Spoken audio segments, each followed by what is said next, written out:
All right, today's Friday, and like the cliche goes, thank God it's Friday. My name is Kwame, Owusu, so welcome to the Newspaper Review segment on Pan-African Television. A big thank you to Markiza for bringing us the 6 a.m. news, and Markiza and Ivan bringing to us the newspaper headlines, as well as Brazil de facto People's Dispatch, for telling us or bringing us up to speed what is happening across the world. Super excited to come your way with the morning show, and today is no exception. There are so many things that we're going to be touching on this morning.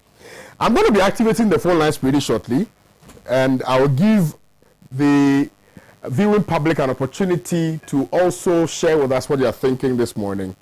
But I just want to bring your attention to something, right? That so far, this MPP government has borrowed about 165 billion Ghana cedis. 165 billion Ghana cedis. As it stands now, we are using about 77% of revenues generated plus grants to service loans. Yes. So as a Ghanaian right now, you, as an individual, sitting in your homes, you owe 5,200 Ghana cedis. Now, what would you say? You owe 5,200 Ghana cedis. Yes, yes. This is how far we've come as a nation, 64 years after independence. You, as an individual who lives in this nation, you owe 5,200 Ghana cedis. And we are using about 77% of our generated revenues plus grants to service loans.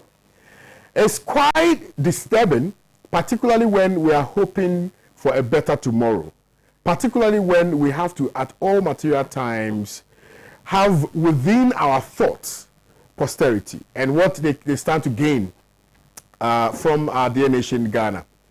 There are so many issues, plenty. Now they want to bring Edapa. But the most devastating one for me is that we want to issue Eurobonds again. And we're seeking to generate about $5 billion. Now, the idea is to finance the budget. $5 billion. $5 billion. Billion dollars. To finance the budget.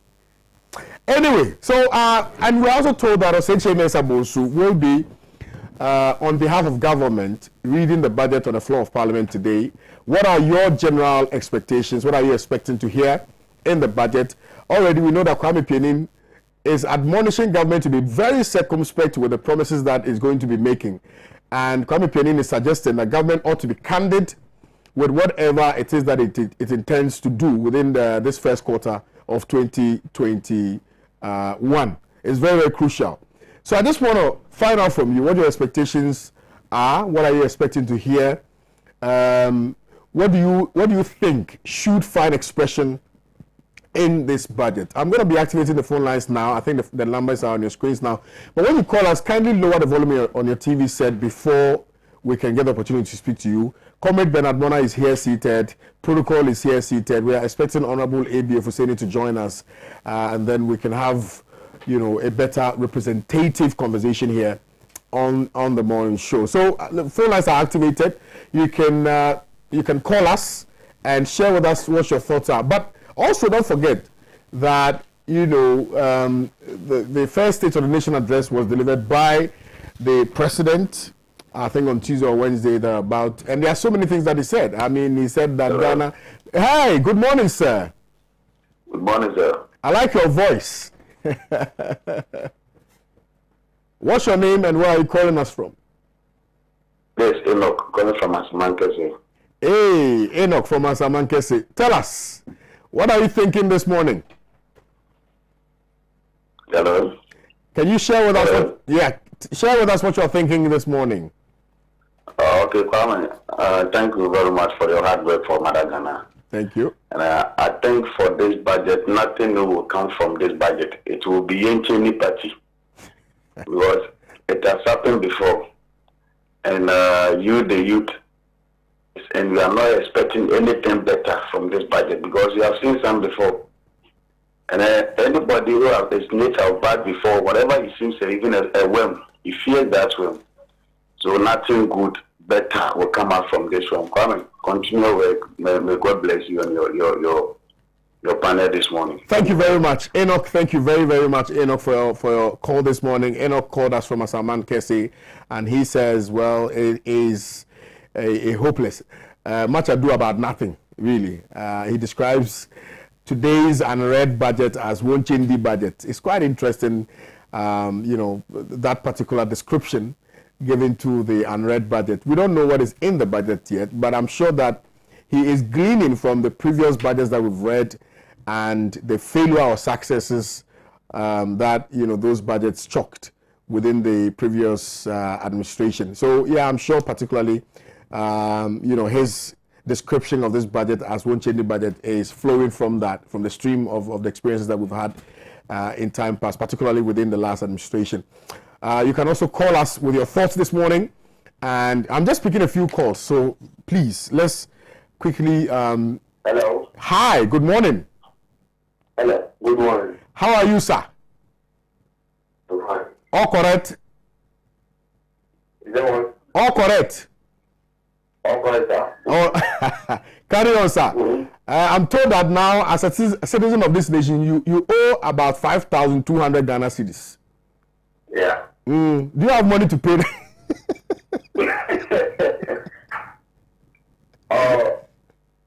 The morning to your service. All right. Tomorrow, I'm calling from Tepa. Tepa, right. Let's hear from you. I don't know about that one, but one thing is that we are disappointed about getting our MPs in the parliament. So we want them to come on board to come and apologize to us again, because we are not satisfied. Because me, myself, I was pierced with this administration. And what they did to me, we are not happy about it. So they have to come back. Even Honorable Aaron Owusu is my name. So we want him to come back to come and apologize to that. If not that, we the NDC youth just to involve ourselves in the political system again. Because they have betrayed us. We are not happy. I'm a volunteer other member. What they did, we are not happy about it because our students is a key. And look at now, you to what our where you depend on. Look at what we want to do. So how do you expect us to do? So we are saying that to come back, to come and tell us the reason why we are not happy about it. Okay. And then the truth that one of our evidence today is my mentor. But we are not happy. Okay. So we want them to come back, to come and tell us something. Okay. We won't follow NDC again. Okay, thank you very much. Thank you. Thank you very much for your call this morning. And I'm surprised you're saying that you're still not satisfied after all the tears that ABF shed on this morning show when Bernard triggered that.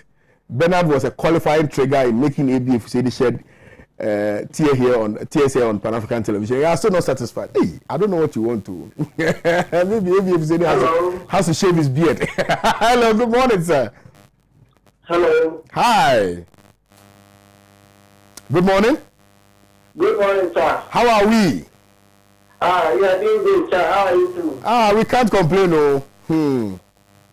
Where are you calling us from? This is Teacher Kweku calling from Kasua Fako. Teacher Kweku.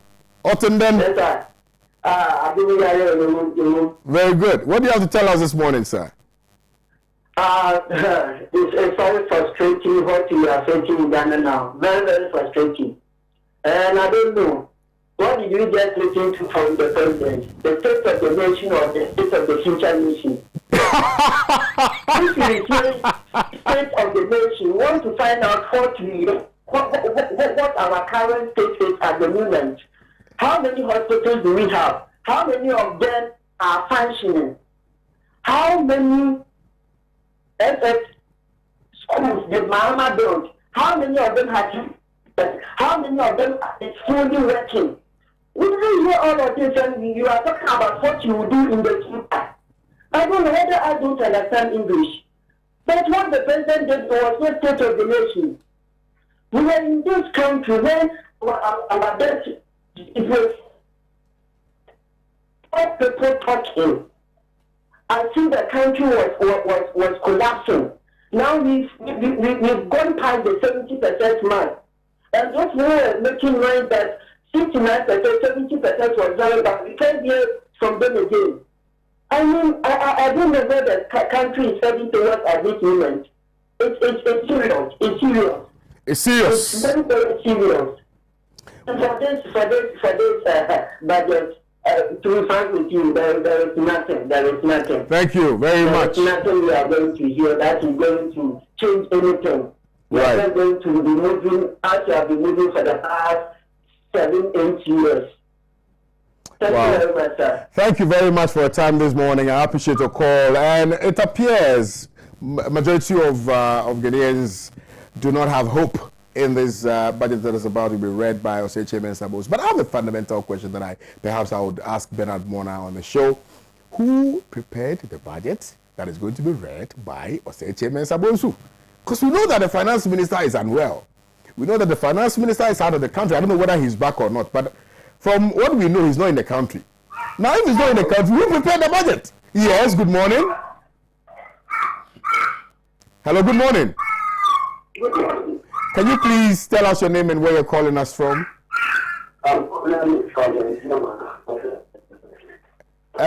Can you, with the grace of respect, sir, can you position yourself well so we can hear you? The line is a little muffled.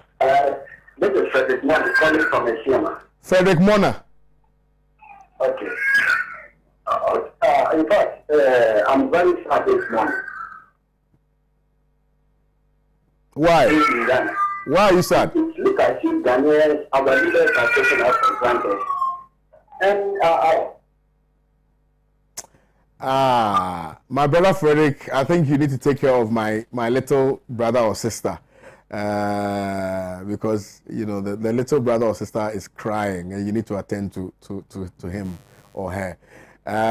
So, yeah, we just want to know who prepared the budget. Who prepared the budget? And, well, the finance minister can be vetted. Me, I've been asking this question, will he be vetted or not? We don't know. Me, I've been telling people that, well, let me just... good morning. Hi, bonjour, comment ça va? Yeah, good morning. Bonjour, comment ça va? Oh, Good morning. good morning, sir. How are you? Hello? Hello? Oh, come on. I think we lost that caller. Final caller, and then we'll come into the studios this morning. But you can send us a message via our Facebook page. I will read it. What are your expectations today in respect of the budget that is about to be read today by Oseche Mensah Bonsu? What do you expect to hear in the budget? All right. Hello, good morning. Hello. Hello. Hi, good morning, sir. Good morning, sir. How are you? I'm fine. What is your name and where are you calling us from, sir? My name is Richard Amani. I'm coming from Ashama Zenu. Zenu, Ashaman. Yeah. Ashaman in the building. Yeah. People are saying that they don't. The question I just wanted to ask, that's why the host is asking, who prepared the budget? The debate, who is going to come for the parliament for the debate? Answer the question of the budget. That'll be the question, my brother. That'll be the question. That'll be the question. So I need this question, the question, the same question who is coming for the debate tomorrow to defend the budget. Or the vice president or the president. We will get into all of that. I'm sure Benabona has some answers for us. Thank you very much for your call this morning. That is my final caller. I'm not going to accept any calls again because my panelists are here seated. Bernard, good morning, sir. Good morning. And I trust you are doing very well. By your prayers. Fantastic. How is our constituency doing? They are doing very, very well. Yeah? I've not been for almost a month. Yeah, because you should go. I won't get the opportunity to have you on the show. If you travel, no, I won't get the opportunity of having you on the show. So you stay in Accra. I think the people, we like you like that. The people of Sankana needs me more. Oh, but we also need you more. The people of Ghana need you. And Sankana is part of Ghana. So when they see you on Pan-African television, they should be happy. You know, they should be happy because you're speaking, you're representing them. you know, at a national level, not just at a constituency level. So after the show, you have to give me a bag of maize so that I can supply to the family. Oh, but you always have a bag of maize. I mean, your ingenuity always allows you to Well, make that the available. family must survive as well, Kwame. So you have to put 1 and 2 No, together. don't worry, your farm there will take care of them. And so you can be an SMT farmer, you know that. But so, you have representatives. so once in a while, we have to be there. But then you go only on Saturdays and you come back on Monday. Yeah. Protocol! How are we, sir? Good morning. Hey, protocol. The great protocol. You know what he does now? Protocol, you know what he does? When he's watching the morning show and he's unhappy about something, or then you send me away, Kwame. You can't sit there for me people to lie. I thought you didn't see the message. I see everything. I'm no God, but I'm omnipotent and present everywhere. Boss, quick one. The last time I was here, you tabled an issue regarding you tabled an issue regarding the LBQI, etc., etc. Why? That is, I have actually, I think I was taken out of context in my attempt to try to appreciate the issues that were going on. So I think, I mean, for almost 2 weeks now, I traveled to the north. Just as Bernard Mona was saying, and of course I thought that maybe it was just more or less some kind of a fund that, you know, he tried to pull. But it actually attracted a very serious issue, especially so within, you know, the good people of Tamale. And I need to take this opportunity to clarify this particular matter.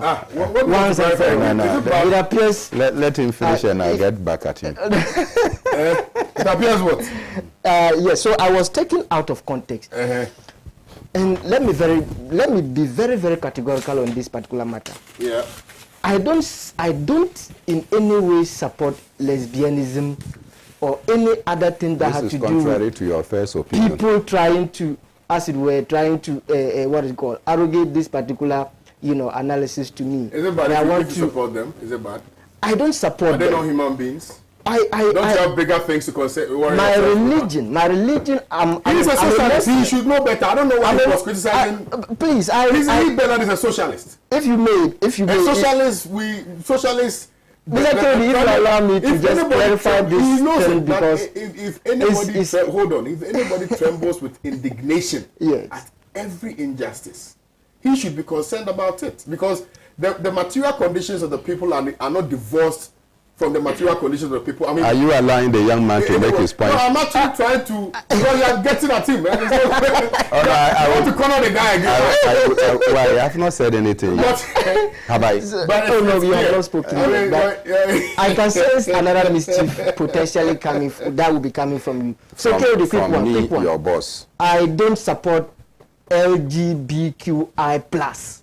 Neither do I have any association with them. I support the idea. I'm a Muslim. I support the idea of respecting their humanity and their rights. Granted, that is what you believe. My religion doesn't support that particular idea. Better as a socialist. My religion doesn't support that particular idea. And even in the Quran tells us to enjoy what is right and forbid what is wrong. Yeah. So I would not sit here, maybe through my actions or inactions, seems to suggest that I was in support of them. I want to also say a very big thank you to the people who admonish me to, you know, make sure that I'm able to clear this particular mischief out of the way. Thank you so much. First, my kid brother, that if it is an afterthought, that you realize that you miscommunicated. Because I remember that day when we finished from here, I told you that it is not anything and everything that a government you belong to, a political party you belong to, that brings on board that you must support hook, line, and sinker. And that there are individual opinions that we must hold strong. And so if today we are saying that, look, we didn't think about the way it went, I would have pardoned that, well, we are human beings. And I know your background. You know that I even know your house. And it is important that I pointed out to you that from the background that you come from, you couldn't have been pontificating the rights of people who are abnormal. The second thing that I want to point out, Kwame, is that at no point in life can you implant words in my mouth. I don't support them. I'm not implanting anything. Kwame, last night, my small boy, Maliri. he got up and said, Dada, I have the feeling that I am not a Ghanaian, and that I'm a Cuban. So can I also now seek my right as a Cuban? Because it is his right. He feels that he's not a Ghanaian. He wants to be a Cuban, where revolution is at least there's an opportunity for him to be a Cuban. You understand? Yeah. He wants to now go and demand for his right. Yeah, but he can do that. Wait. He can do that legally. Can I make my point? He is not going to. He is demanding his right because he feels that he is. You understand? Well, he dreamt and he realized that no, he was not in Ghana. He was in Cuba. And he was a revolutionary, joining Hugo Che Guevara and then Fidel Castro. And that he doesn't understand why he is still here. And another person told me that he got up and dreamt that, oh, he was going to the United Kingdom. And that so he was going to sleep with his bag. And he was wishing the people of Ghana well. Kwame, that is the absurdity of seeking rights for things that you know that are not. So when somebody gets up and say that a man should go and fuck another man, then you can tell me that. Thank you very much. Thank you very much. Thank you. Thank you. I will come back to the subject if you want to stop. But you can't use such unprintable words on the show. You know this. Which one? Is that not what you are saying that I should support? I haven't mentioned anything. Because you have not mentioned. Even who doesn't know that gay and gays, that is what they do. Yeah, but you can't use the F word on air. You know, it's against all rules. I can't understand your level of hypocrisy when it comes. I'm not being a hypocrite. They are going to fuck each other. What are they going to do? Bernard Mona. No, what are they going to do? And you are sitting here saying that we should grant them their right. I will respect them and I will call that they be treated out of their abnormality. And I will push every. How do you describe that? That's okay. Anyway, I don't want to get it. It's animalistic. How? Who determines what? Kwame, when we leave here, I will take Amma away from you and go and bring a man to you, so that you are seeing your question. I said, who determines that? That a man should sleep. Who determines that? If men were sleeping with men, Kwame, you will be produced as a human being. But who says everybody wants to give birth? If you be produced as a man. No, people who are married as men. And I'm saying that man. It's not all of them want to give birth. The choice of not giving birth is not a compulsion that you should go and say that a man should go and marry a man, and that it is right. By force that a man must go. That is why you must.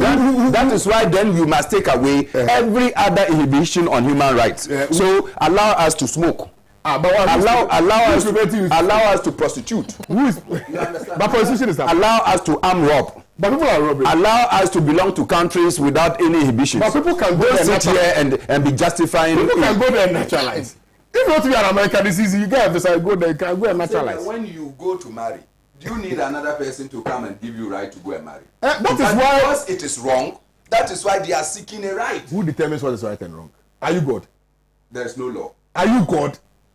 I am son of God. Yeah, but so you're not God. It's only God who can determine what. You sit here and talk about it. Am I God? Are you God? I'm not God. And so why? I'm not judging anybody. So why are you determining? And I'm saying that if somebody is sick, Kwame, if you are sick, we can't point out. How do you know the person is sick? You are sick. The way you are talking this morning, I suspect you. Kwame, I highly suspect you are sick. You are sick.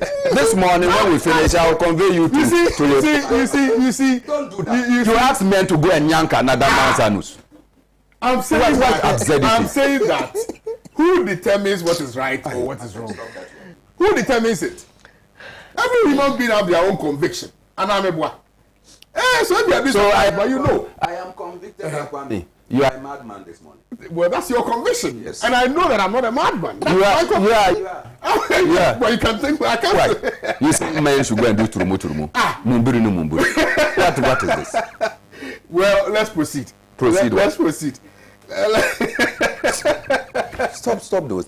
People are sick. It is our collective duty to cure them of their. Brother. You know that they can also tell you that you are sick because I don't mind. You are marrying a woman. But I'm saying that we should cure them of their malady. They are not in normal. I'm saying that is why even protocol today has come to say that he doesn't want to associate with whatever they are doing because he has gone to. Let me tell you why he did what he did. It's very fundamental. He did what he did because Akufo-Addo came out to say that he doesn't support it. Because originally, hold on. No. No. Listen, let me talk. Okay, you finish. Yes. Originally, he was unclear and unsure about his government's position on the matter. It is quite clear. So you came here, advance your argument, which argument found expression. I'm not going to defend. Yeah, found expression. I think you should defend. Found expression in government's position at the time. It is clear. And when the Akufo-Addo went to that church and said that he doesn't support that act, that is what you are trying to say that you are apologizing. And we are not kids. We are not kids. So it's not table for conversation. No, but you can't. No, but we are not kids. Don't come and throw. You see, it's about your conviction. What do you believe? No, if I allow do you believe that? Do you believe that all men are equal before God? Do you know that? Of course. And all women are equal before God. Exactly. Do you believe that you don't have the competence to judge any other? Do you also believe that there is a particular law which God created for humanity to follow? Your sense of judging. When God created that. So were you also there when God said that you cannot judge another person? So don't judge anybody. Let's all live in a harmonious free world. No. Let everybody do what they want to do. My friend, go and bring me weed. Go and bring me weed. I will smoke on this your table. Go and bring me weed. That's your conviction. I'm saying that go and bring it. And let's see whether you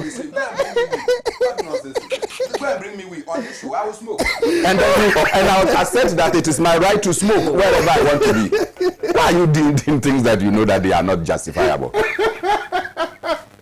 That is what he did. That is what he did. And ABA wept. John Levy 35. I only and ABA. Because you have just seen that ABA has entered the studio, you want everybody to know that ABA is here. He is my elder brother, and I don't do things to spite people. John Levy 35. ABA wept. He said, all right, let's proceed.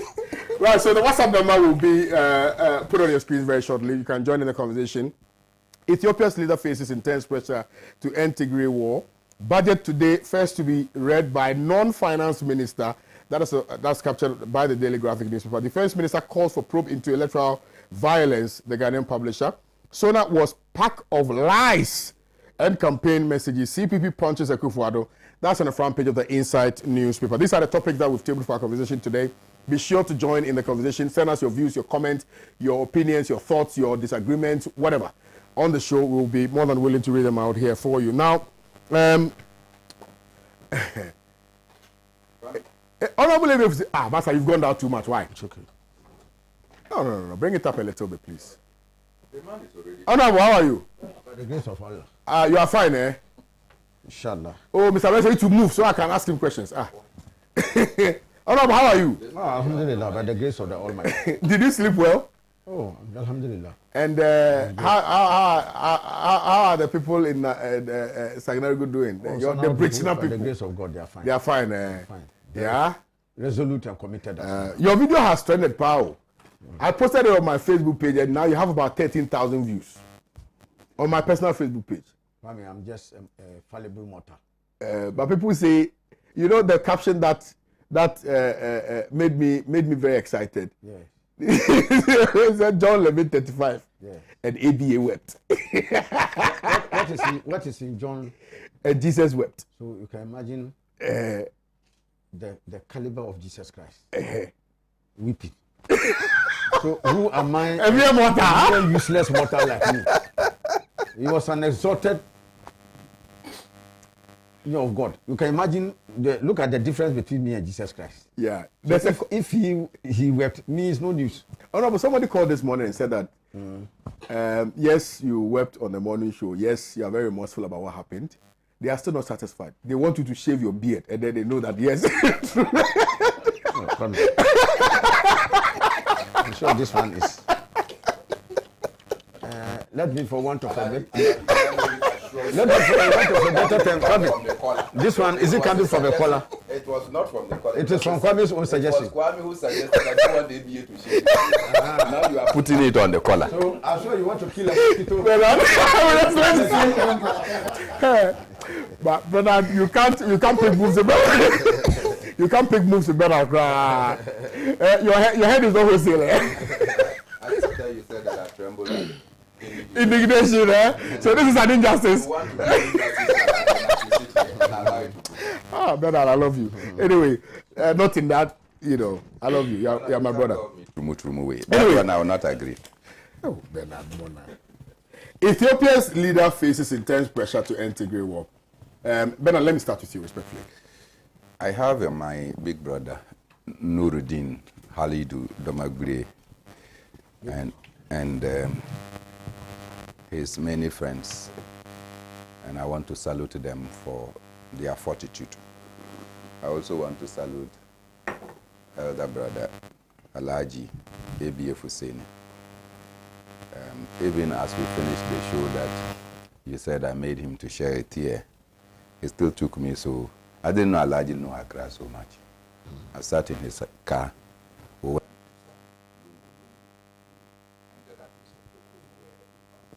Kinky. You went to, I'm sure you went to Adabraka. But you went to Adabraka to eat that kinky. No, we carried the kinky. But you bought it in Adabraka. Yes. Honorable. As for him and his kinky joint. I was asking him how a Dabumba man could know Yeah. that his way into those. Sure. He said that look, it's an old crocodile in the pocket. A man who is now fierce no for. The man needed to eat some cake to revitalize his man. And to my good brother protocol. Yeah. I'm happy that fallible that we are being able to prove that if we heard, it's important for us to correct it, and it's important for all of us that at any point in time we can speak or our communication can be misconstrued. And as I told Alhaji, when it comes to matters like this, I will pinch you.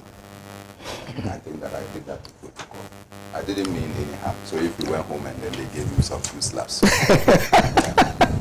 don't be worried. I mean, it is to correct you, not to follow the path of one who will want to come and say that you're doing the devil's advocate. When there's no devil, don't advocate for him. And of course, Kwame, I wish you well. Thank you, sir. This morning, I'm sad. I'm sad because yesterday I heard the news that the Prime Minister of Ivory Coast had died of complications from cancer. Oh. Yes. And that he died in Germany, where he went to treat himself. I'm sad in two ways. One, that he has died. Because in our African setting, death is not anything that we celebrate. We actually mourn death. But I'm also sad that continuously African leaders are showing that they are incapable of providing the required medical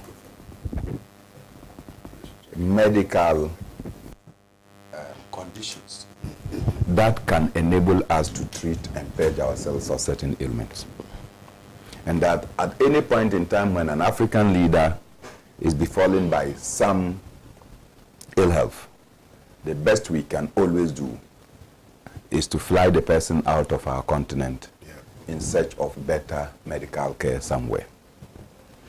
If indeed there is better medical care somewhere, what is it that prevents us from putting the conditions necessary so that we, as Africans, can also attain such medical care? And on this, I want to commend President Kufuor. When President Kufuor, I was told, needed to do a certain surgery, and he got to his doctors at Kolebu, the doctors admonished that he needed to do the surgery outside of the country. Okay. And the reason is that the equipment that they needed to do the surgery successfully in Ghana could not be found within Ghana. He immediately asked for how much it was going to cost. And when they told him, he said, why don't we buy it? You do the surgery here, and other people can benefit from the existence of that facility. So President Kufuor's surgery was done here because he imported that particular equipment. Absolutely. I'm sure after President Kufuor, several other people would have gone through that facility that will enable them also go through successful surgery.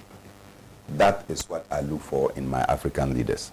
So even as I sympathize with the people of Cote d'Ivoire on the passing of a key political figure, a leader of their nation, I am sad that once again it is outside of our continent that he has to go and seek treatment. Just as our finance minister designate, we are told, has to go and seek proper medical care outside of our country. Kwame, I think the topic you have introduced is that the troubles with Ethiopia and their northern neighbors, where secession is at its rift, and there is constant fight. Ethiopia and Eritrea has come together to be able to ensure that they subdue the forces that are seeking secession. In the course of that, it appears that the onslaught, the attacks, are of devastating proportion. But again, it has to take the United States of America, the Secretary of State, Blinken, to come and indicate that they are worried about the situation in Ethiopia. Where I sit, I think that the African Union has jurisdiction, has capacity to be able to call Ethiopia if they have overstepped their bounds in terms of the attacks, the onslaught that they are launching on the people of Tigray. Unfortunately, it appears that they are not able to do so. And therefore, it has to take external forces to come and tell our Africans that, look, one of you is overstepping your bounds. The Prime Minister of Ethiopia is one is one of the best Abiy that Ethiopia probably got. You remember that not long before he succeeded, there was so much tension in Ethiopia. And eventually when he came as one of the youngest political figures to emerge to become Prime Minister, people thought that things were going to stabilize. He introduced a series of reforms. He even was anointed by the UN for the peace that he was able, the rapprochement that he was able to establish between Ethiopia and Eritrea. Yeah, because he brought in the Ethiopian Prime Minister, and he also Eritrean Prime Minister. And when there, you know that there have been serious tension between Ethiopia and Eritrea for some time. But he was able to come and say, look, we are one people. It's just some borderlines that is disturbing us. So let's overcome it. And that earned for him international accolade. His appointment of several women into his government and promoting same also earned him the tag of being one of the best that could come out of Africa. But the recent attack on the people of Tigray has been a major setback. And I have no difficulty. Secession is not anything that we condone. We want a united Africa. We want to see that our people bond and not be separated. Absolutely. And therefore, whatever it will take for us to bond, we should do that to bond together. Because even in our current state, we are finding it difficult to survive. Now we want to fragment ourselves. And I want to share an example, Adi. Sudan and Southern Sudan. Look at the troubles. They went and they said that the current Sudan was the reason for which they are not developing. They broke away, you know so? And then they formed their Southern Sudan. They got their independence. As soon as they got their independence, their leader was killed in some mysterious circumstances. Then Salva Kiir took over.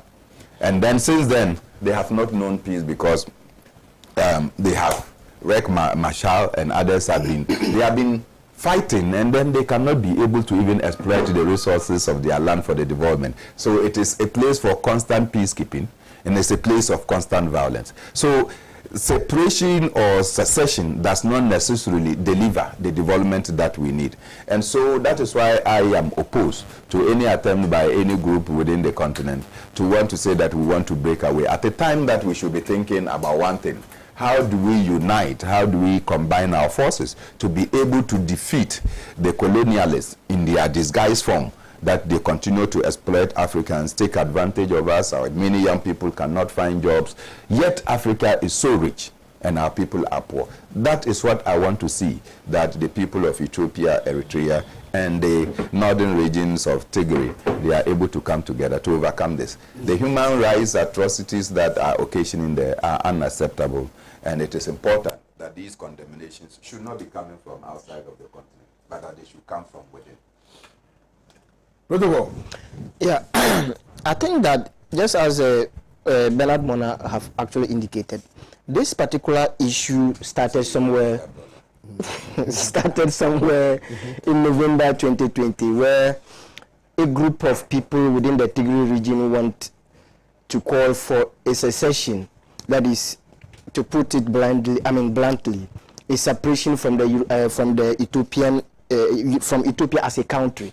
I think that is the gravamen of the issue, and I think that just as Bernard Mona have indicated, this business of separation and all that have over the years not yielded any positive result for any form of, such kind of indications or that kind of call for a separation. So I would want to also add my voice to the clarion call on the government of Ethiopia to, to ensure that this particular, people are actually being, dealt with the full rigors of the law, to ensure that these particular issues doesn't manifest, because it is even reported that the kind of carnage and issues that are going on around the Tigray region could best be described as crimes against humanity. So I want to appeal to African leaders to try to intercede in this particular matter to ensure that this kind of dastardly acts are put to, are actually stopped, because at the end of the day it will not augur well for the good people of Ethiopia, and it would attract a particular bad light for the African continent. So basically that is what I would want to say. Thank you. Honorable A.B. Fusini, please. Good morning to your good staff. Kwame, to my comrade, my junior brother, protocol, your committed and dedicated staff of Pan-Africa, your viewers out there, and my ever-lasting Bleachina people of the Sahara constituency. May Allah Almighty bless all of them. And to my brothers and sisters of the NDC in the northern region and Ghana as a whole, I still want to stand by my word and thank them earnestly for showing so much faith and a spirit of forgiveness to ensure that the NDC continue to coalesce and fight to redeem this country from the incompetent and destructive hands of the New Patriotic Party. Kwame, this Ethiopian thing, I have written on foreign affairs for many decades, and it's an old problem. It dates back even to the time of Haile Selassie, and then obviously to Emperor Haile Selassie, and then to the time of President Mengistu Haile Mariam. I'm sure maybe people have forgotten Mengistu Haile Mariam was the leader of the DEG when the DEG was in power in Ethiopia. And we had an array of secessionist movement from the EPLF, the Eritrean People's Liberation Front, to the Tigray People's Liberation Front, to the Oromo Liberation Front. Many, almost every ethnic group sprang up with a secessionist movement. So Ethiopia was being torn asunder by separatist movement, all of them trying to secede from central authority in Ethiopia. And take note, even at that time, Eritrea was not even carved out as a separate country. It was even part of Ethiopia. Eritrea at the time of death was still an integral part of the Ethiopian nation. And so, like Bernard Mona said, I as a Pan-Africanist, am implacably opposed to any attempt to further balkanize Africa. I think Africa has been balkanized even more. The current state that in which we are not viable. Kwame, I've said it. Maybe some people are criticized, but I said it. Ghana is not a viable state. Togo is not a viable state. Nigeria, all these small, petty countries, they are not viable. Kwame, in today's global environment, where nations bargain and negotiate and achieve results on account of their strength, Africa, the individual balkanized African nations going to negotiate on their own. Ghana goes to face EU. Kwame, I've said it. When Ghana is facing what do you call it? Germany. Kwame, Ghana facing UK. Ghana facing the US. One-on-one negotiation. What chance do you have? Then The Europeans find out that they are insecure. Then they go to come with a larger union, European Union, where the European Union negotiates for the entire Europe. So you see that you zero, you have no chance.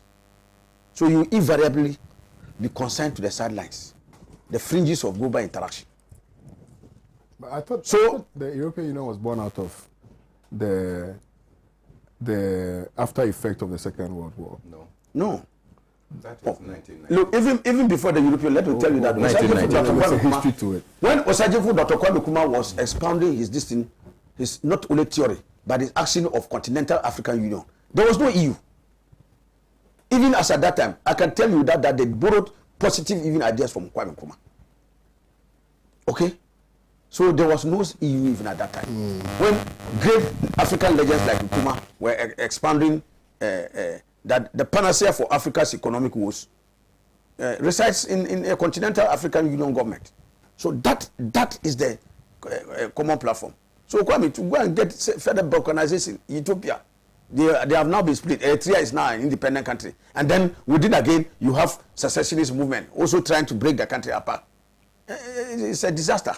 I think that whatever needs to be done to keep Ethiopia together, I think is important.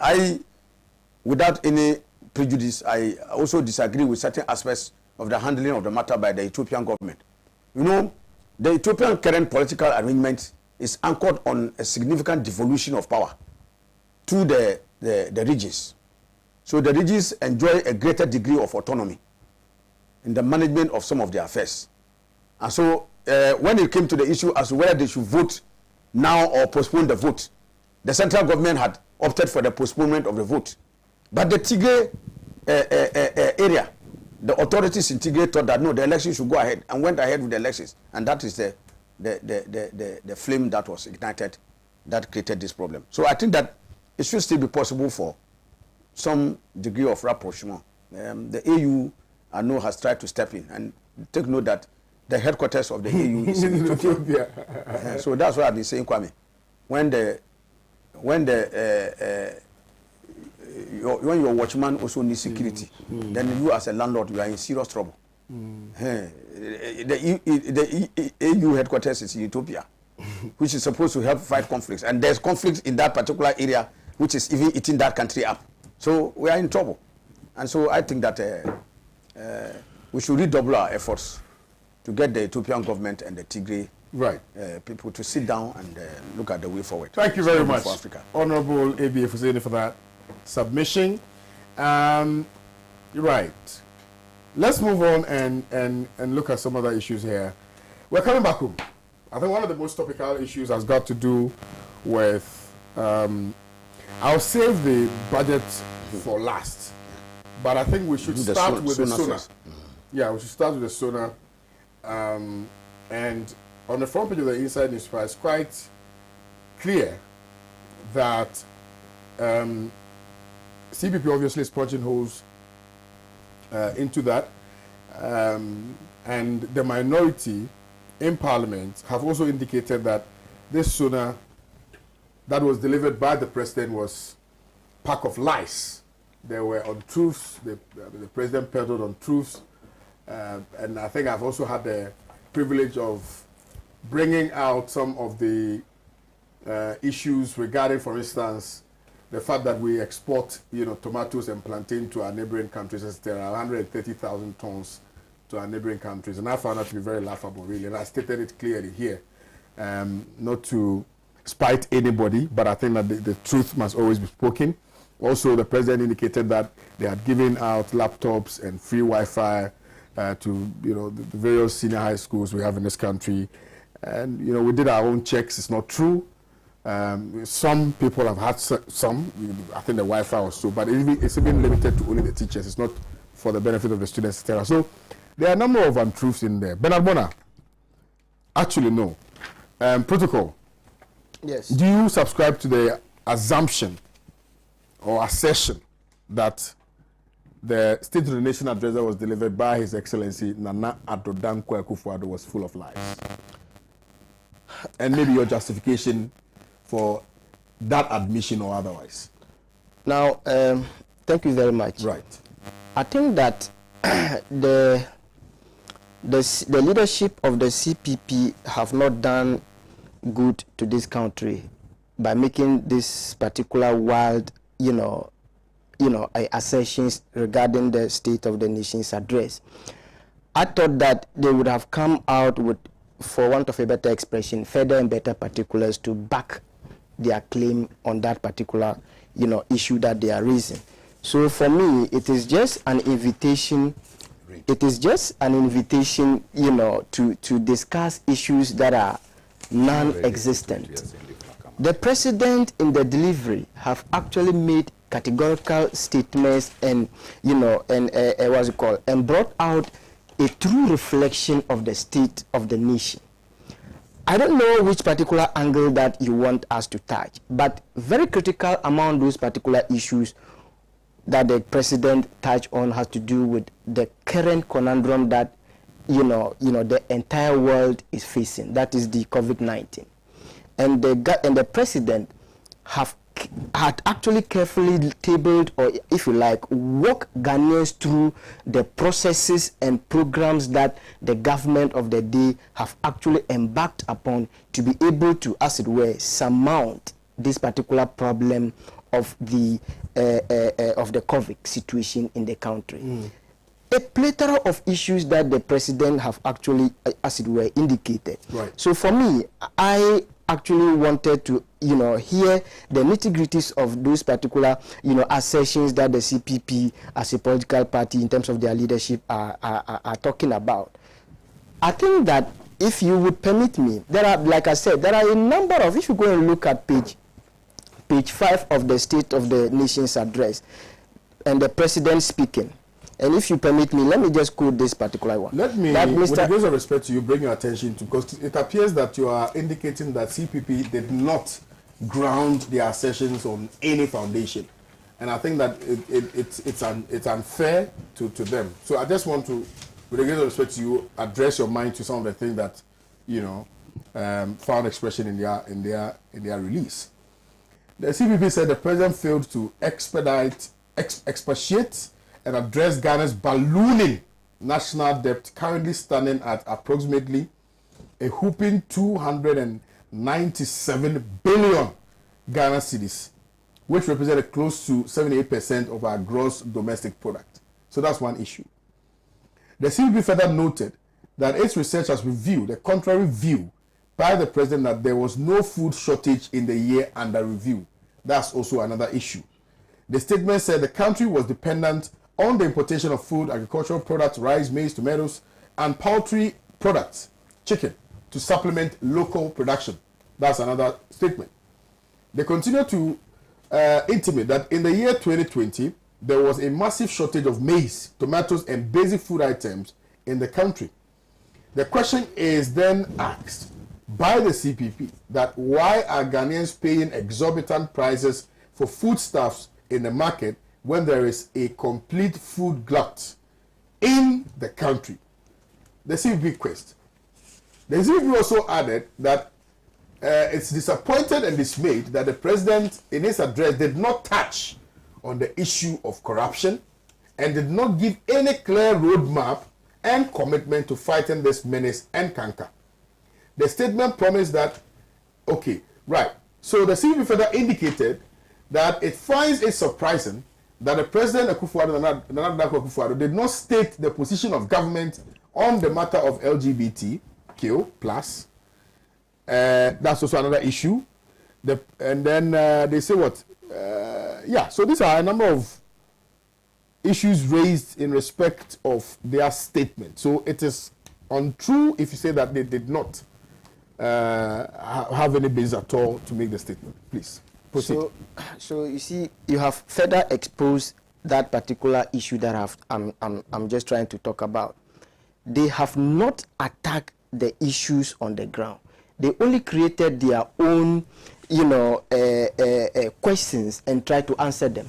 The president, so it actually kept me wondering whether or not they actually listened, or watch that particular program that the president actually, cataloged the economy of the country. What is the untruth here? I just want to be clear in my mind. With all due respect, I just want to be clear in my mind. When you read it, you said that the president have not pointed out to Ghanaians the state of the economy and then the current, debt situation and all that.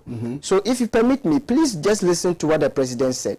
I think in page 3, that Mr. Speaker, between 2017 and the first quarter of 2020, we had made considerable gains in the management of the national economy, where we witnessed annual average gross domestic product growth of 7%, single-digit inflation, reduced fiscal deficit with 3 consecutive years of primary surpluses, a relatively stable exchange rate, a significant improvement in the current accounts with 3 consecutive years of trade surpluses, strong, foreign exchange reserve buffers, markedly reduced lending rates, and appreciable job creation. Now, I will fast forward to paragraph 4. The president reiterated this particular issue regarding the economy, based on the COVID situation. He said, indeed, the cost of COVID-19 has been enormous. Our overall economic growth rate in 2020 was revised downwards from 6.8 to 0.9%. The non-oil economy was also revised from 6.7% to 1.6%. Revenue shortfalls was estimated at 13.5 billion, with additional expenditures related to stemming the tide of COVID-19 estimated at 11.8 billion, with the combined effect amounting to 25.3 billion, or 6.6% of GDP. The resultant fiscal deficit of 2020 was thus revised from 4.7 of GDP to 11.4 of GDP. This was done to reflect the impact of the pandemic and the fiscal responsibility rule of keeping the deficit within a threshold of 5% of the GDP and a positive primary balance for every year. Was suspended in 2020 to enable fiscal operations accommodate the impact of the pandemic. So for me, this gives a semblance of the nature of the economy as we have it at this particular present moment. The fact that let us not continue to be in the wilderness or this nebulous thinking that government does not necessarily borrow to develop the country. Okay. Of course, every government would borrow. But the issue is that to what extent are you able to leverage the borrowing in terms of the resources to be able to solve the problems that confront the people of Ghana?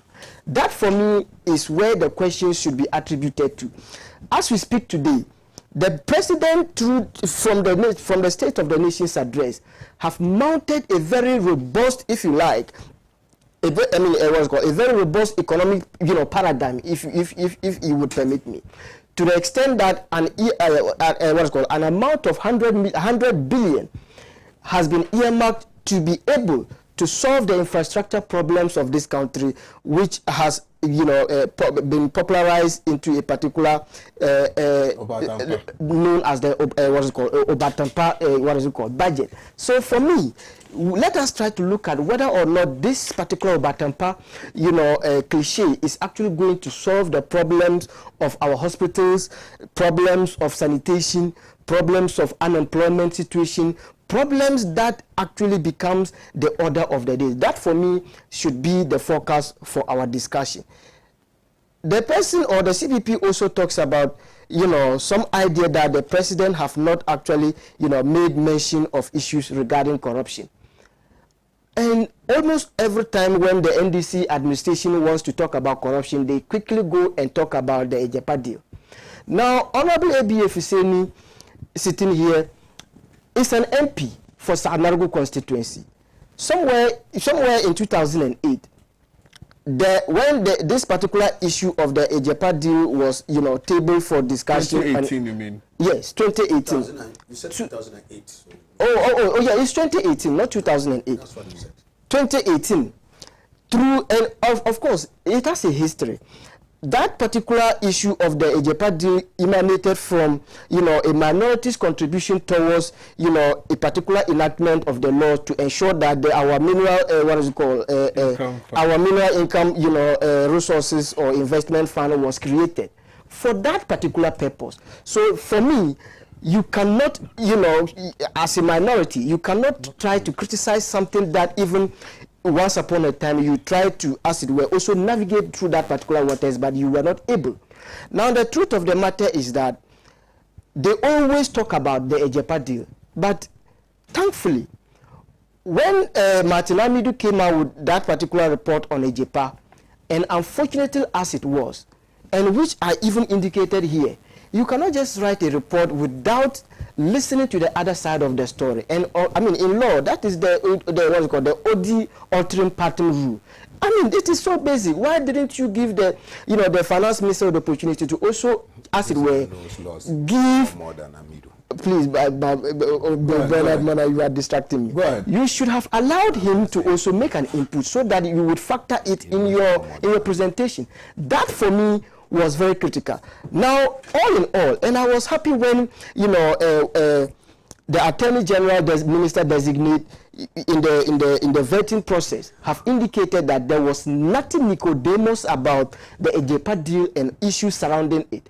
It was just a matter of law, and all the legal processes, were actually followed. And thankfully, like I indicated, I don't expect Honorable ABF Senate to come and poo-poo this particular agreement because he was part of that particular, arrangement somewhere in 2018 that actually saw, or as it were, witnessed how the issues, debates were actually being carried out on the floor of Parliament. Whether or not he voted, I don't know. But at the end of the day, legal processes were carried forward to be able to ensure that this particular issue got, attention. Now, you would notice that like I said, I really don't know which particular angle that the CPP actually want us to move into. When you talk of any other sector, you would have to demonstrate that with certain evidence. Like I've indicated, I have spoken on this particular matter by giving facts and statistics. I don't expect anybody to just, want to, as it were, analyze this particular thing by engaging in unnecessary pleasantries and playing to the gallery. Come out with the facts and figures that will support your claim. That, for me, I think, would be the way forward. Okay. Let me ask you a few questions before I move to Bernard Mona. Well, first of all, it is untrue that CPP based their economic questions, if you will, on the performance of the economy. They said the president failed to speak on the issue about debt. That's all they spoke about. And you are referring to the economy. They didn't say anything about it. They said debt. They spoke about the economy. Yeah, but they were very emphatic. They said that the president failed to talk about the ballooning national debt. I should address this. Ballooning national debt currently standing at approximately, and the president indeed failed to address that issue. So that's a fact. That the president failed to address that issue. Yeah, but currently around 297 billion Ghana cedis. That is why I said that. The president did not touch on that. That's a fact. Now, it is also a fact. I don't want to expand. I'll just ask you very short questions. Mr. Kewudi, I told you that I indicated to you that borrowing is not necessarily evil. But I'm saying what is evil? Please let me, if you allow me. No, I think that I don't want us to belabor this. I'm just asking. I don't want you to allow me for the viewers. I allowed you. I gave you. I granted you latitude for you to advance your argument. That's why I didn't ask you any question. I granted you. So I'm just asking I'm just asking follow-up questions. That is it true that the president, in addressing the state, failed to mention the current national debt stock? Is it true? Yes or no? That for me is that is an unfair question because at the end of the day, like I said, you would have to look at whether or not did he not. That's the question. This is because CPP is indicating that the president. Okay, well, it's about I assume that. Okay, right. It's also very true. The president failed to mention Kroll and Associates. So you see, for instance, they didn't touch on that. The president also did not touch on the current state of our electricity. The power fluctuations.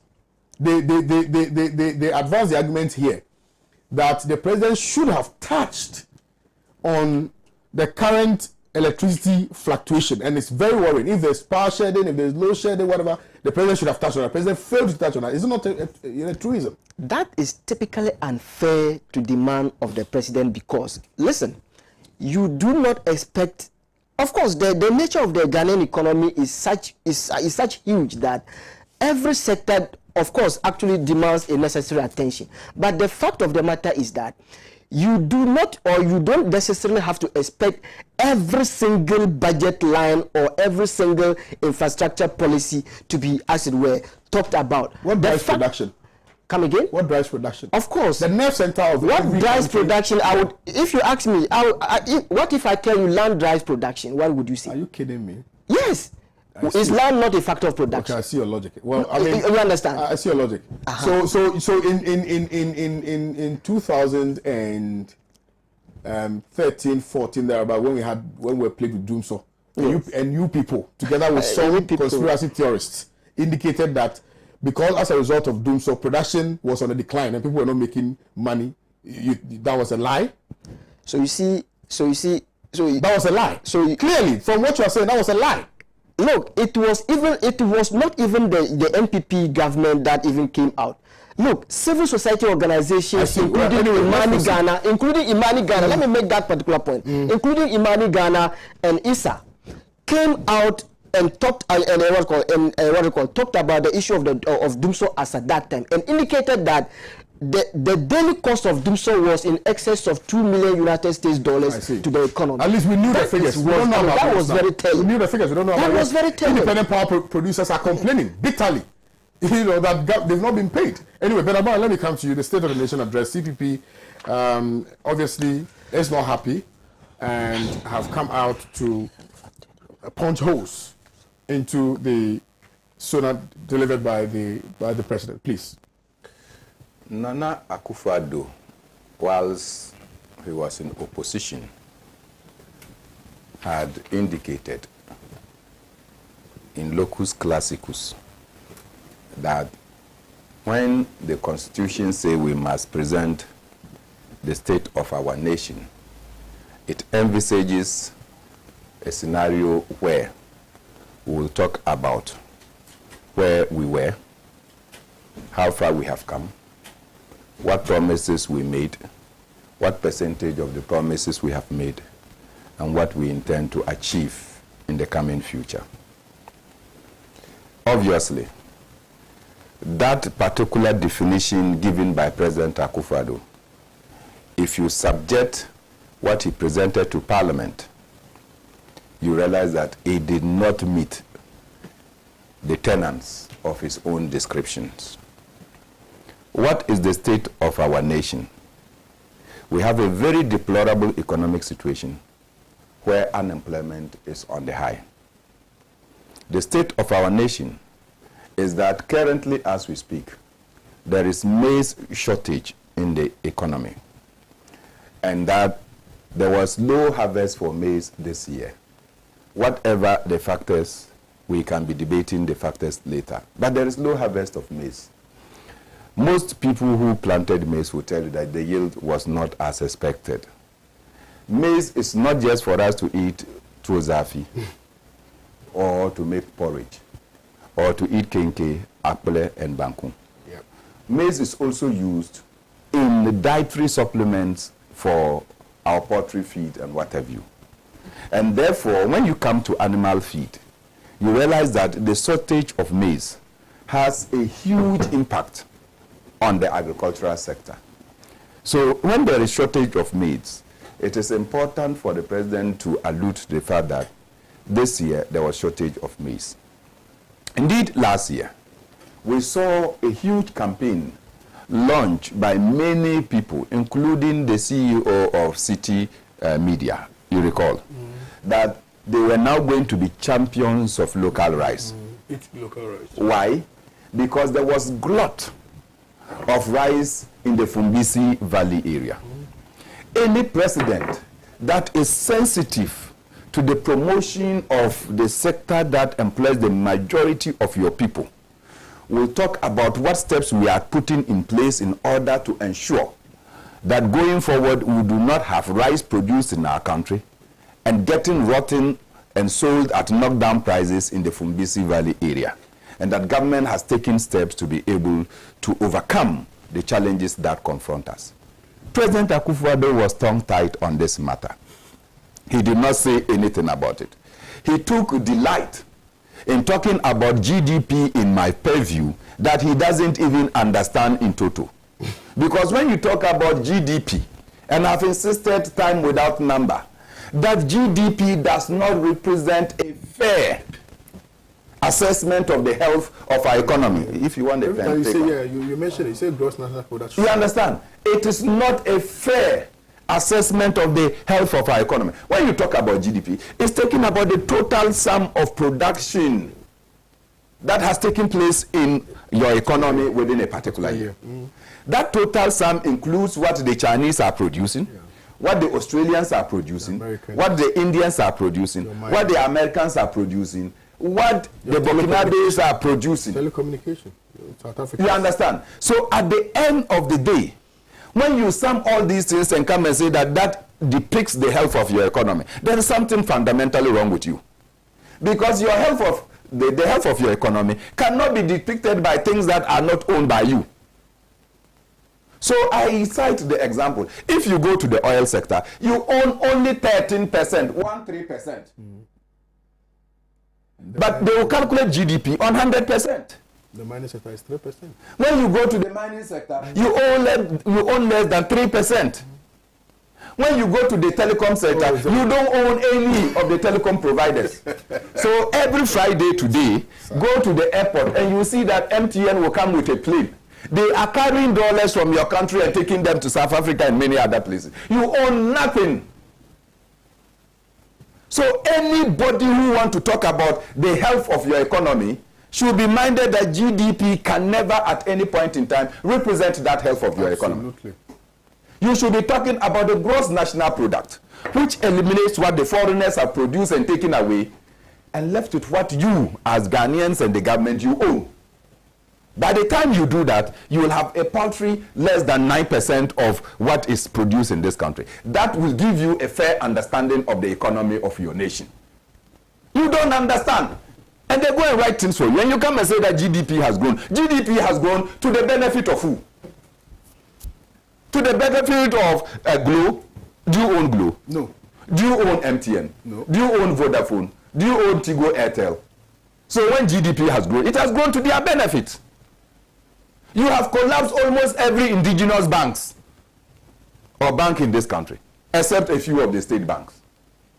So when your GDP is growing as Societe Generale and other banks are saying that now they say APSA, they are taking the money away. You are sitting here and clapping for yourself. What are you talking about? So the economy is in shambles, it's deplorable. Worst of all, today, I've heard a new mantra, but I know that it doesn't represent the view of Akufo-Addo.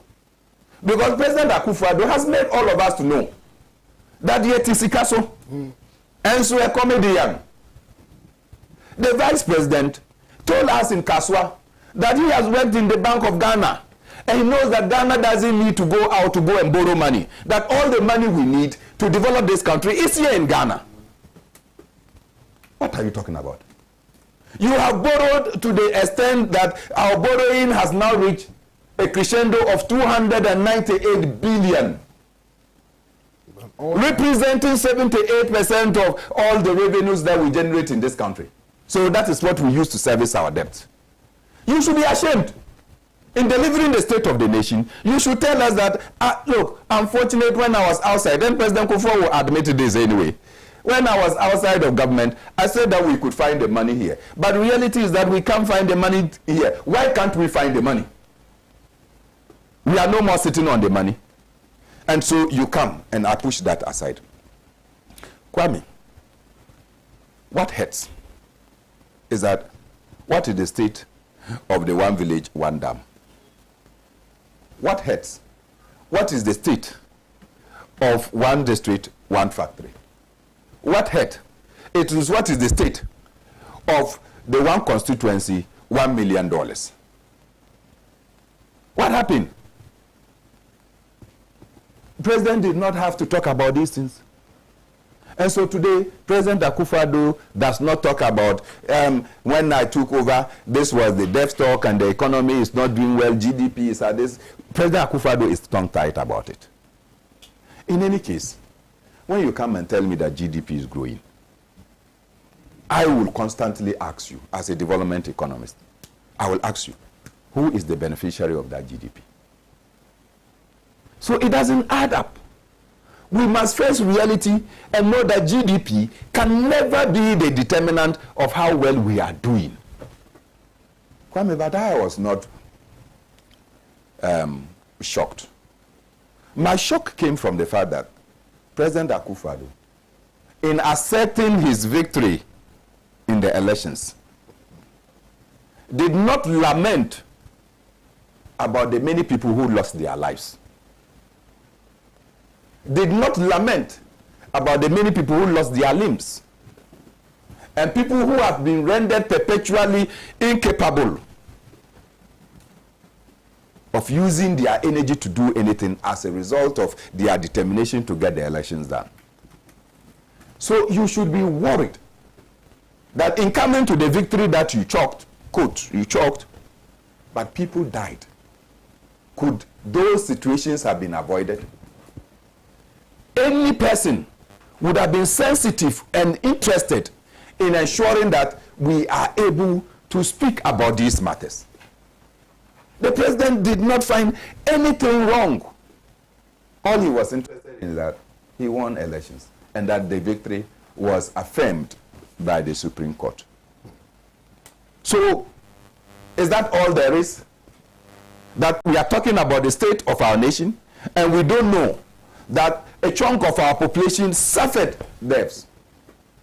Worst of all, Kwame, I have seen that some countries, and I want to think about this country, where their students were trapped in some cave in the water. They had to go and seek international divers to come and help them to rescue them. It was an international news. It was a concern for them. But you're Malcolm, you want to... No, wait. Before the president delivered the State of the Nation address, we suffered death of our young people at Apam. Yeah. A president that feels for your people should lament, should sympathize with the families that these things occurred when we could have avoided it. Is that not part of the state of our nation? Yeah. It did not show anywhere in the president's statement. And so, what is the level of unemployment in our nation? What is the stock of our debt? What is the president's pronouncement? You can go to a church. Not all of us go to church, really. Not so. Yeah. Kwame, I know you don't go to church. No, I don't. I know protocol doesn't go to church. Very good. So if the president chooses to go to a certain church and go and denounce that LGBTQI, so the president cannot come and say that this issue has become topical, and as a nation and the leader of the nation, I want to assure you, the elected representatives of the people, that it will not happen. The president was. So this is a president that gets excited depending on where he finds himself. And when he's there, he chooses what to do. So protocol, the state of our nation must encapsulate where we were, what we have done, and where we want to be. Absolutely. In this State of the Nation address, So where were we? What have we done? And where do we want to be? Non-existent in the President's State of the Nation address. So obviously, this does not represent the state of our nation. The state of our nation is a country where journalists are not safe. Where civil society organizations come to speak, they are told that they are self-appointed and that they are all-knowing. And that citizens' rights to speak are daily trampled upon. The state of our nation is that the majority of our students are in confusion as we speak. Because, look, this new batch of students that are going, Kwame, you know what they are going to do? No, tell me. We are told that they are going to do diploma as SHS. Go and check the new curriculum. They are going to do diploma. So it is totally different from what we have always known. So when I was talking to my kid that, oh, you are going to write, he said, no, you are a cake. They are going to do diploma. The curriculum has been changed. We have gone through traffic light system of education. And all that. That is the state of our nation. Let us be honest. And that is why you have the eminent MPP founding member or foundation member, Kwame coming to say that let us be honest with ourselves and speak the truth to the people of Ghana so that we can carry them on the same page. The only time the people of Ghana will follow us to appreciate that we have difficulties, we should know. Kwame, the next question I want to ask is, what has happened to the free water delivery that President Akufo-Addo promised us? What has happened to the 2 billion that they said they were going to use to deliver water to communities where there is no pipe-borne water flowing to the people? What has happened to the president admonishing landlords, you remember, not to take rent advance, and that they should not sack people from their homes because of the devastation that COVID has visited on many homes and their incomes?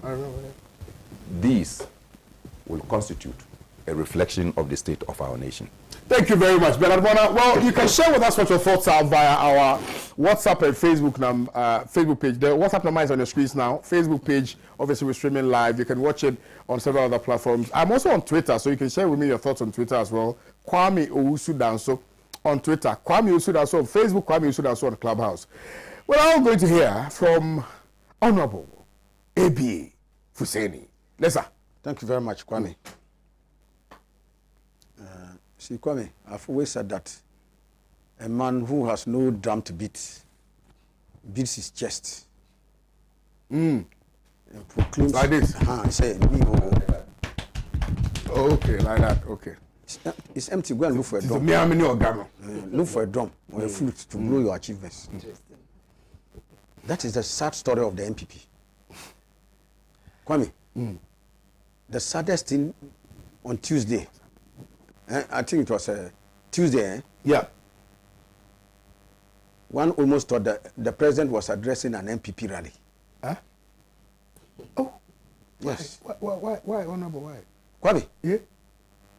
When you come before the country, a serious business. I will come to the reason why I say not half truths, outright falsehood. Respectfully. Kwame. Blatant falsehoods. Kwame, and when you say the state of the nation, Kwame, like Comrade Benamona said, you are going to capture what the current state of affairs in the country is, taking due cognizance of the truth and the reality of the situation, and proffering solutions and panacea to what is happening in the state. So, Kwame, first and foremost, let me disabuse the mind of protocol. He made some statement. I need to clarify it about one of the most shameful, disgraceful transactions, daylight robbery. This Ejapa deal that he said we were part of it. He should go back and revise his notes. The minority made it abundantly clear.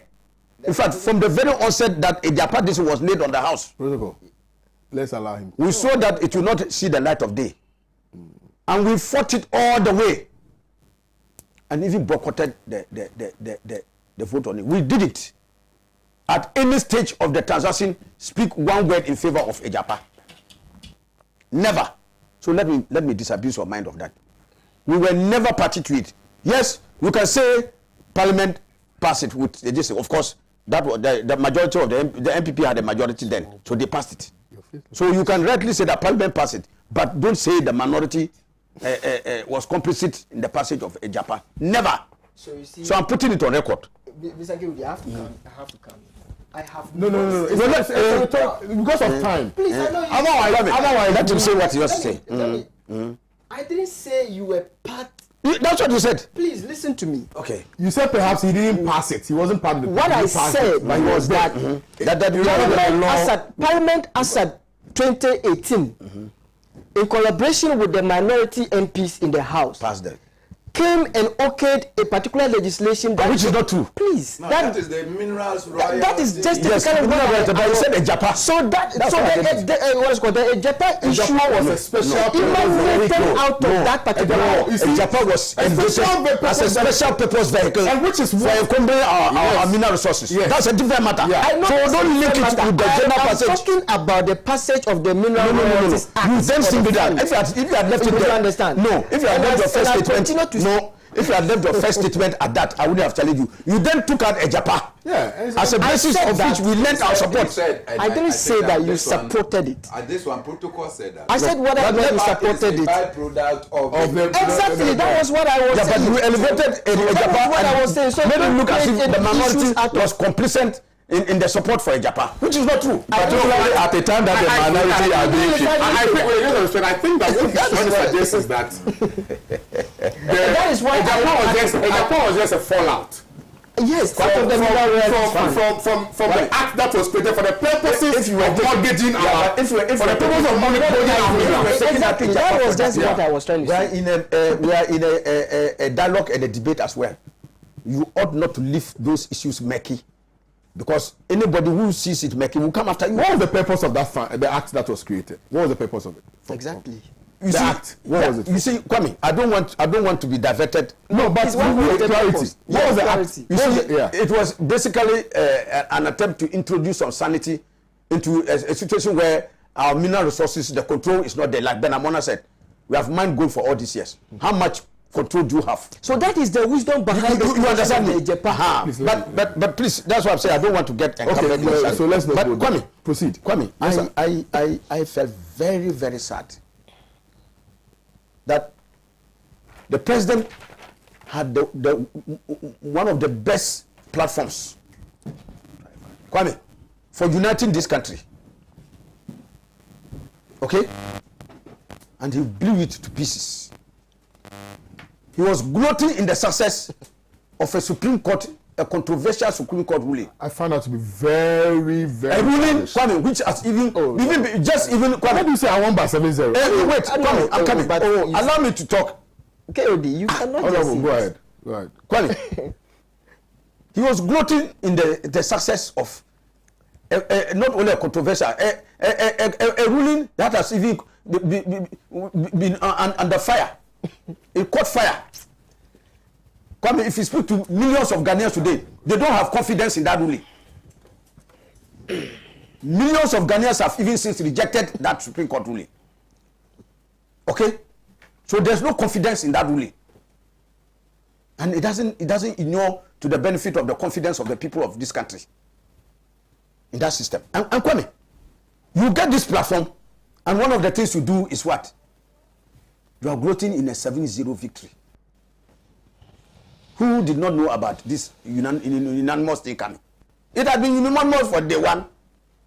Which one has gone any other way? So, this was a wonderful opportunity to use it, Kwame, to rally the country round. And it was rather using it to try and taunt the NDC side of the house. A president of the road. That's why I said it was like he was addressing MPP foot soldiers, or he was addressing a political rally at Kokope. Eh? Yes, I think he was addressing an MPP rally at Kokope. Incredible. Kwame.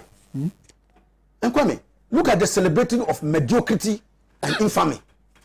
What made reference to the speech that he made, as if Ghana was among the first countries to receive COVAX. Shameful, Mr. President. Very, very shameful. Go back and look at the COVAX. Kwame, Al Jazeera, CNN, and all, when they were reporting on Ghana, they said the first batch of United Nations intervention for the poorest countries. Yeah, Kwame, go back and listen. When I saw the reporter, my brother, I was sitting with anger.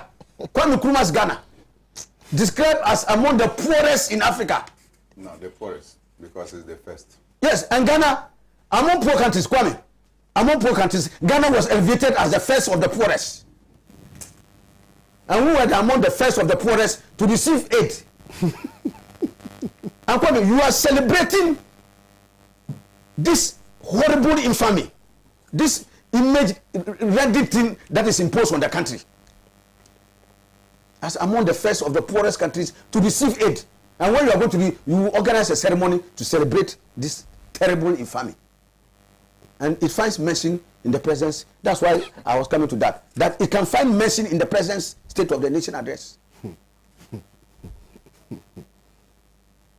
But an election in which by your acts of omission and commission, people lost their lives.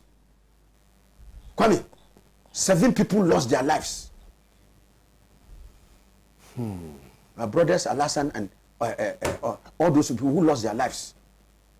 Zuera, I think in Savlugu, all those who lost their lives in the course of this election. Kwame, they never had, the president couldn't find even one sentence to say, I want to use this opportunity to express my sorrow at the loss of lives in these our elections.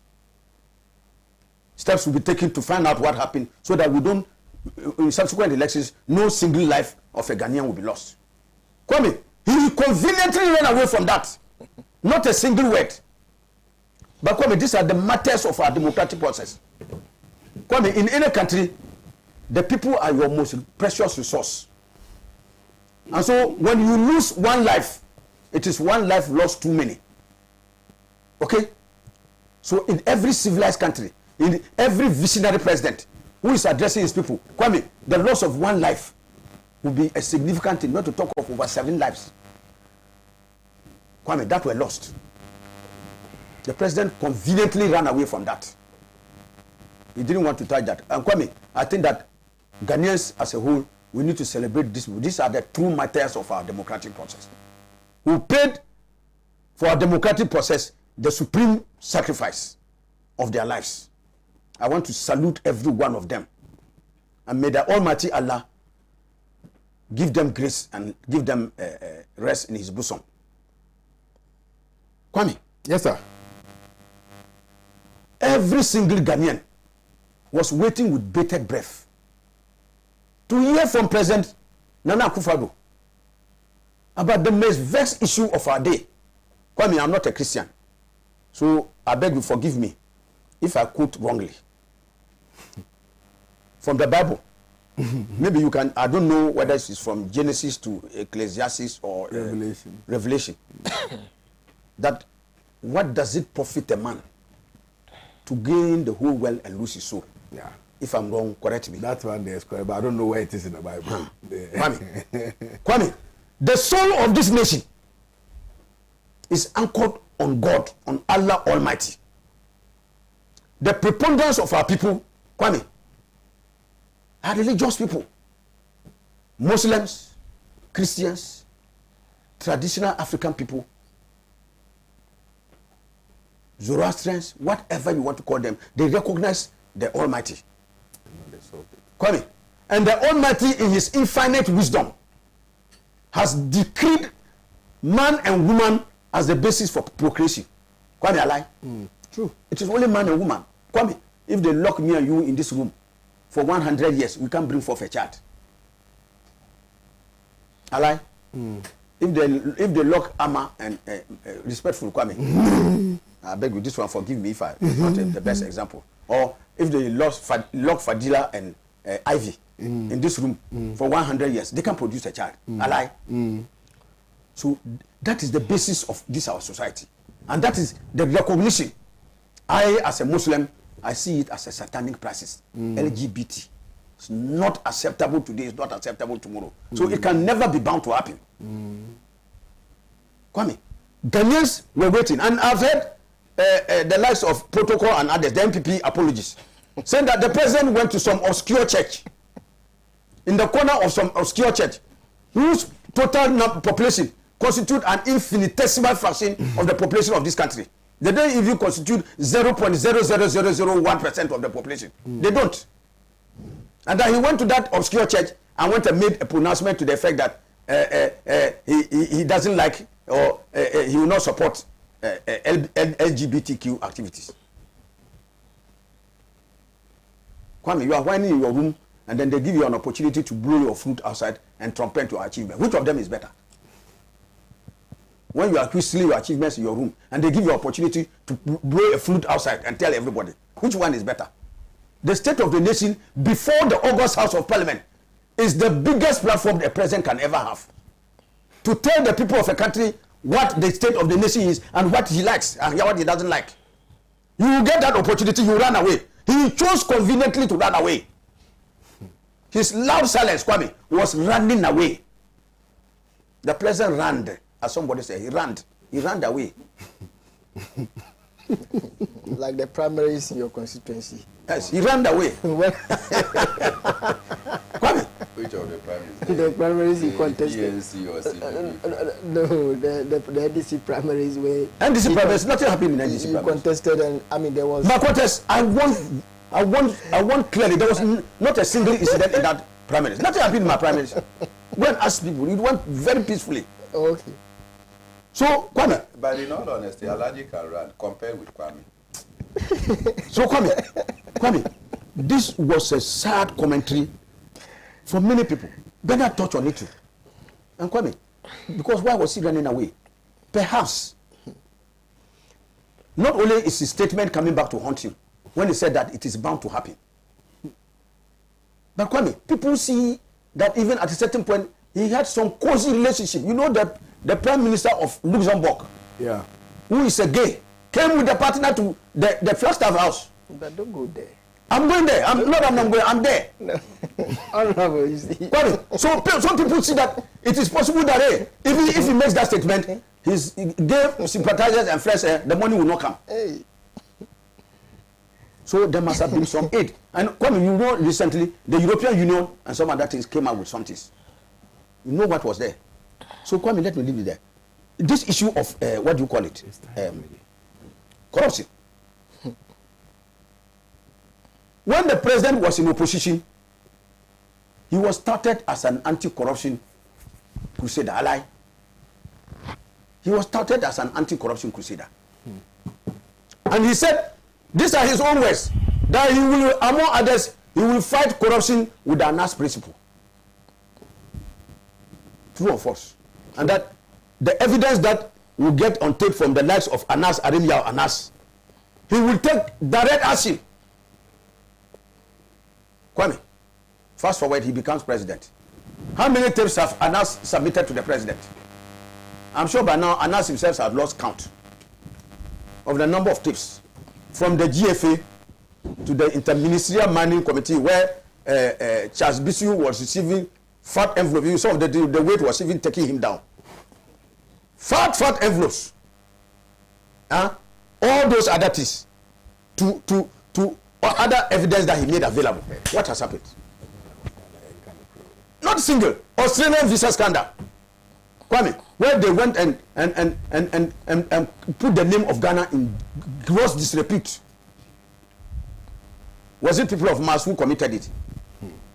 There were officials in his government. Up to now, have you heard anything? Any action being taken? No. Ever since Nana Akufo-Addo became president, not a single of his appointees or this thing has ever been brought to book. Not one. Anytime they will tell you that, oh, they are doing investigations.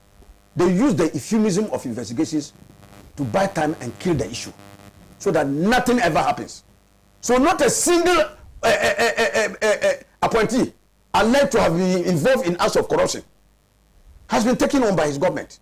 Kwame, compare that with President Mahama. When President Mahama was in and certain allegations were made, not only were they investigated, some prosecutions took place. Some people unfortunately fell adjacent to it. Kwame, compare and contrast the two attitudes. Is this a man who fights corruption?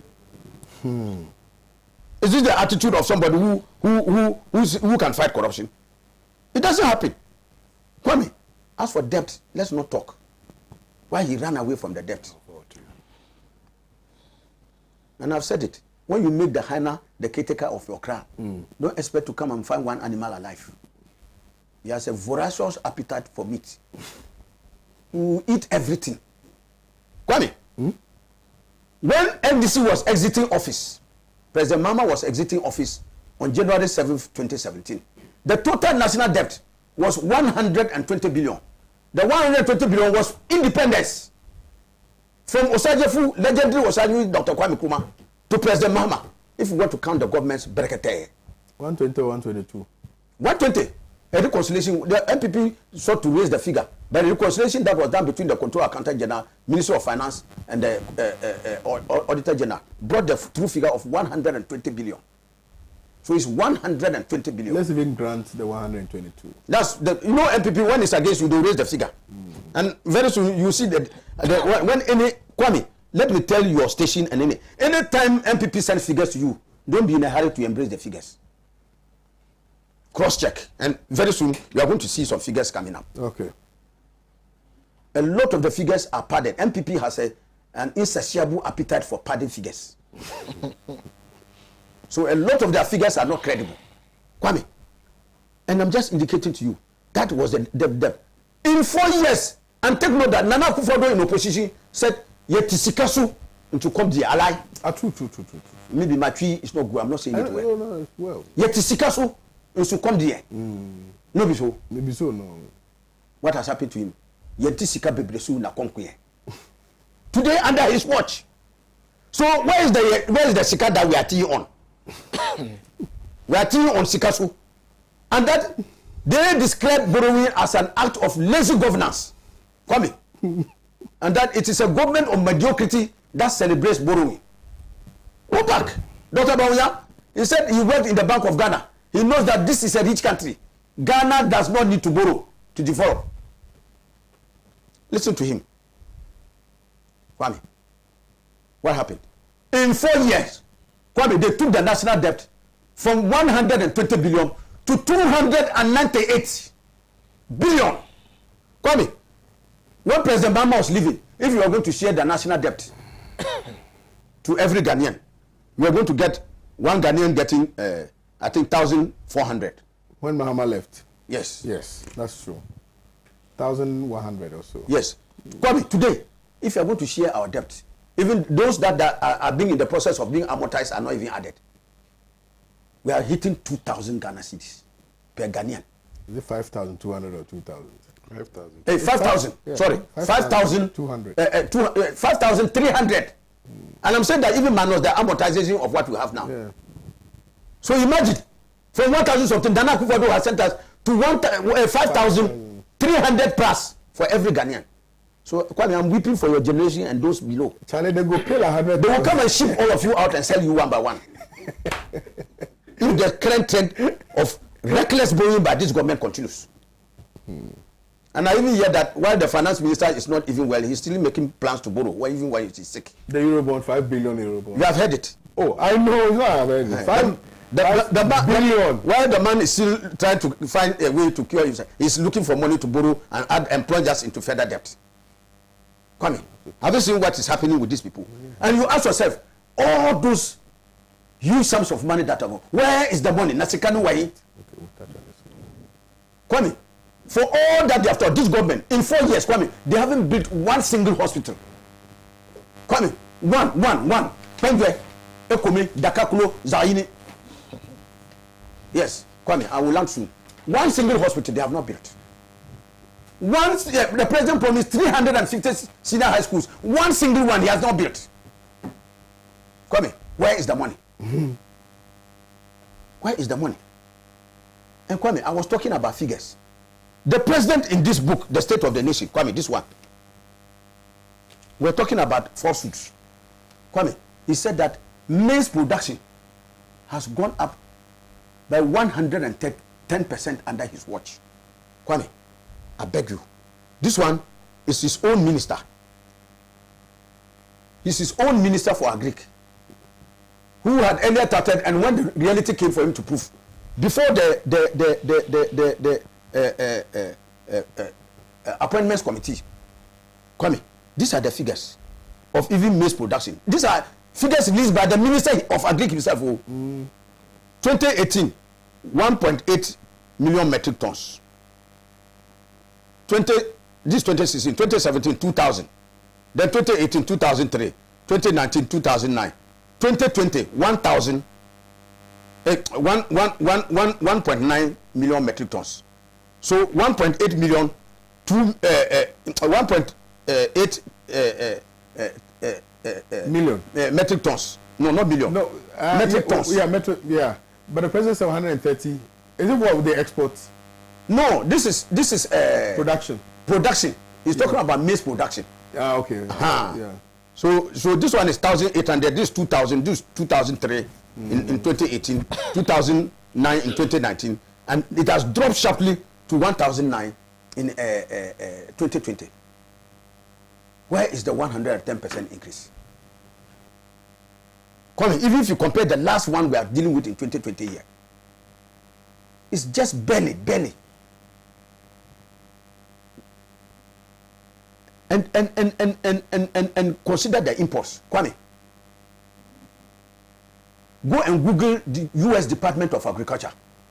In 2017, 2018, 2019, we imported maize from the U.S. to the tune of 19,000, 25,000, 40,000 metric tons of maize from the U.S. alone. Kwame, our situation got so bad that we even went to credit cereals, including cereals donated by poverty-stricken countries like Burkina Faso. Busia. We went and did Busia with Burkina Faso and others to collect their cereals. And when the time came for us to pay, we couldn't pay. Infamy. So, Kwame, the figures that the president touted are not correct. Kwame, I said the Toronto farm quiz, they passed through my constituency to go to Bora. The bulk of the tomatoes we consume in this country come from Burkina Faso. Kwame, everybody knows this as tried knowledge. It's fact. Yet the president comes to look us in the face and tell us that even tomatoes now, he says that we are even exporting it. Yeah. I think I need to give you Kwame, another opportunity maybe to respond. There are so many issues, but my time, yes, I think I've actually exceeded my time. Yeah, but I just want us to touch on the budget briefly before we jet out of here because of time, with the grace of respect to you, Honorable Imif. Okay. So Kwame, yeah. So I'm starting with you. I find that it was a missed opportunity. Yeah. To have put this country not only on a pedestal of truth and anchor the people to face the challenge. Because Kwame, I can tell you without any out of it, Ghanaians should brace themselves for harder times. Harder times. We are already in terrible time, but it's going to get worse. Yeah. All right. But I'm still staying with you on the budget, please. Yes. So, I mean, today the budget will be read for the first time by a non-finance minister. What are expectations? So, Kwame, first and foremost, let me say that it will be a novelty budget. But who prepared that budget? So Kwame, there's supposed to be an economic management team.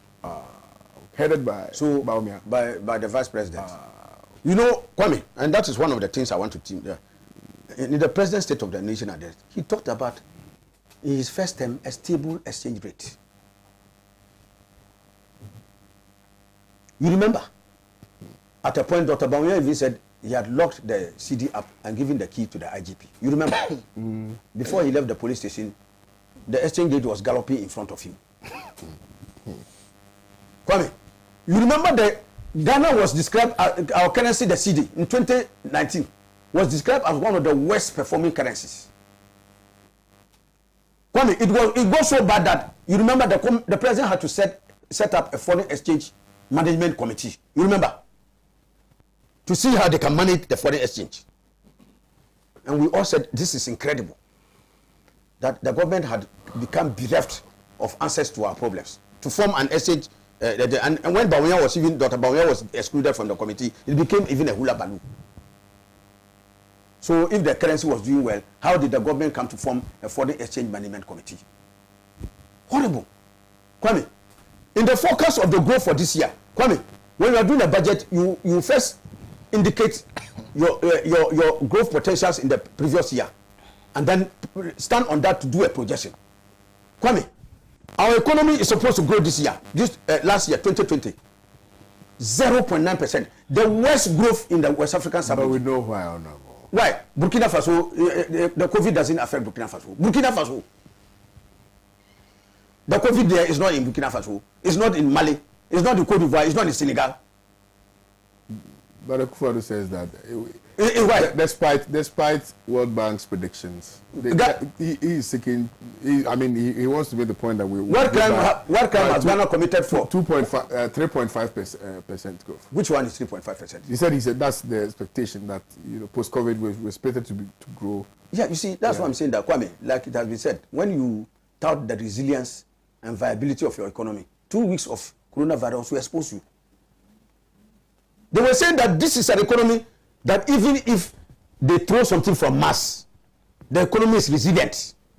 And they said it. And that we are capable of standing the shocks.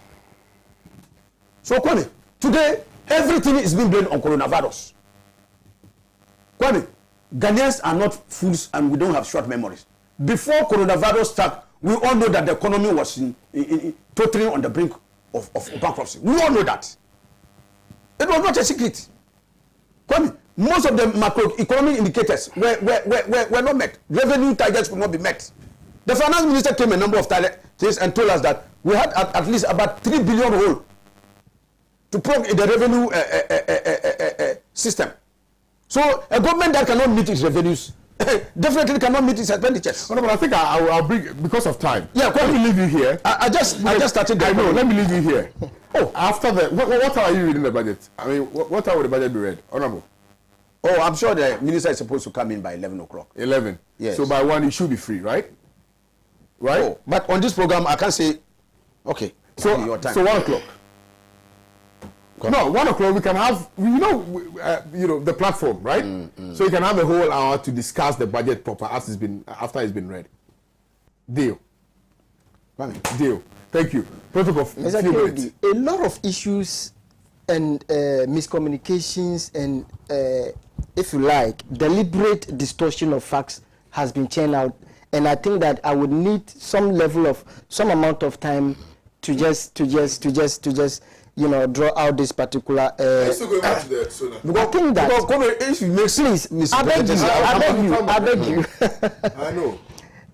In Honorable's attempt to try to latch onto the president in terms of the LGBTQI+, when the president himself was saying, I beg you, please, to touch on the budget. I don't have time at all. So if you allow, maybe if I were speaking by which time I would have even exhausted what I was saying. No, but I don't want us to do that. Otherwise, that was why I didn't want to interject him when he tried to. When you were speaking, did I interject? When he tried to make mention of a particular situation where he thinks or he believes that the president, is having some kind of a relationship to do with people who are gays and all that. Remember, I told him not to go there.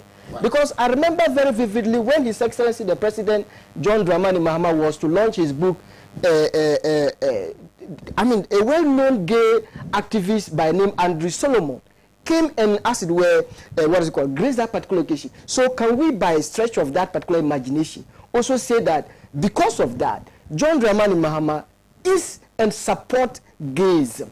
That is another issue. Now, I will speak to the budget, but please, the election position and all that was also part of the State of the Nation address that the president gave. And my understanding, I get the impression that particular Supreme Court verdict that was unanimous, and you think that it was not necessary to find expression in the State of the Nation's address. Now coming to look at, and my boy Bernard Mona in trying to explain the issues regarding our educational transformations and all that, seems to suggest that he wanted to poo-poo the idea that SHS students are now going to be be awarded diplomas. And I remember when I was in college, in my last semester, there was a particular course that we did, trends in education. These are the difficult issues that people almost always get entangled with when there is a particular educational reforms and all that. What is so bad about SHS students, being granted diploma at the end of their 3-year, period? Now, significantly, and which is very last, Honorable ABF Husseini, in his attempt to muddy the waters, has actually been, if you like, was not fair to the facts. Now, if you look at page 9, paragraph 2 of the State of the Nation's address, the president talking about, the maize production, this is what he said. There have been an increase in maize and rice yields by 110% and 48% respectively. We have, for the first time in the long while, become a net exporter of food as opposed to the days of importation of tomatoes and plantain. I would not go there. I mean, I will stop. I will just stop there. Now, briefly talking about the state, what is it called? He stated the tons that because of time, I didn't. I mean, the evidence are here. I don't want to continue, and you would stop me. That's why I'm about to stop you actually because but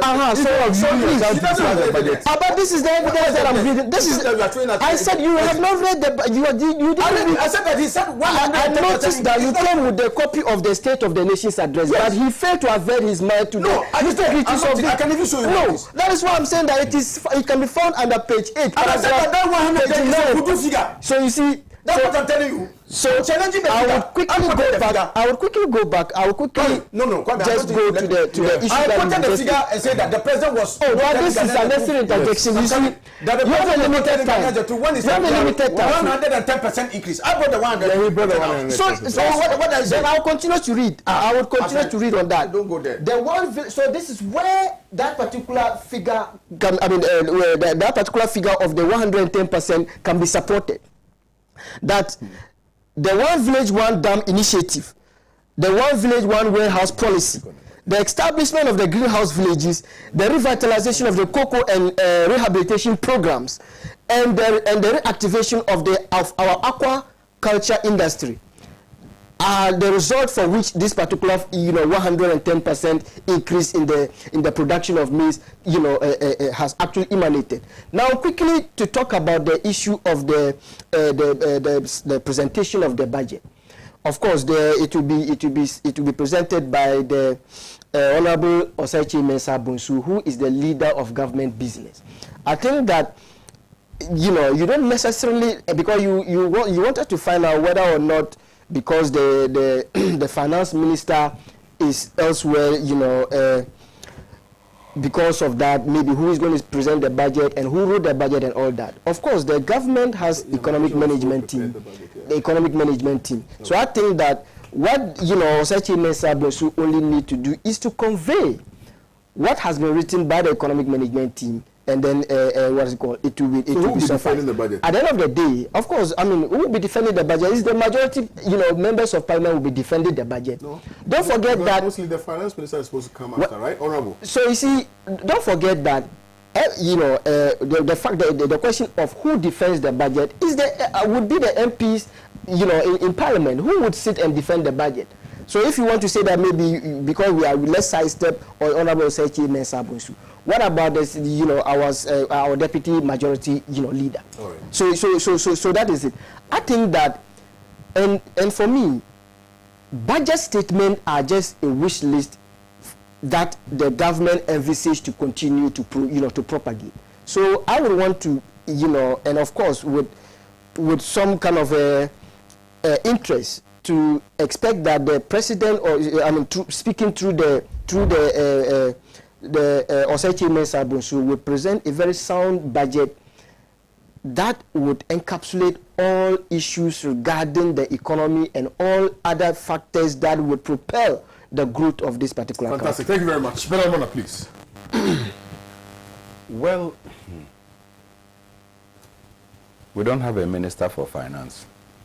Alaji, you people in parliament normally give an approval for the government to spend within the first quarter, normally up to March. Yeah, that's why this budget, if it doesn't pass, there will be no money. At the end of March, the government cannot spend. The state will come to a standstill, and government may be forced to close, right? It appears that the minister designate Ken Oforiatta is the Father, the Son, and the Holy Ghost in Akufo-Addo's administration. And that without him, this country has to be held to ransom. And so whilst we were told that he's been befallen by a misfortune of illness and needed medical attention, which medical attention could not be sought from our own country. Kwame, take note, at a time when government says that they have augmented our health delivery system and that we now, by the introduction of COVID, we've been able to prove that we are capable of meeting our own health needs. That same time, the minister who holds our purse has to be flown outside of the country to go and seek medical treatment. Contrary to the information you have, I'm told that at the time that the Supreme Court was delivering its infamous judgment, that the Minister for Finance arrived in the country. Okay. But he is not in a position in terms of strength to be able to present the budget statement. What it does is that it makes mockery of our democratic institutions. And it goes to reinforce that the minority in Parliament or in the Appointments Committee are without muscle. Because the suggestion is that when Kanufurata comes to go to Parliament, there is no way Parliament can reject him. Bernard, he has not yet been vetted. That is the suggestion. Because if there is the possibility that he can be rejected, yes, and you are keeping the man. Yeah, because he has not come before the House. Can I make the point? And you are keeping the man and want him to go through vetting and become Minister for Finance and then defend a so-called budget that probably he prepared before the misfortune appeared.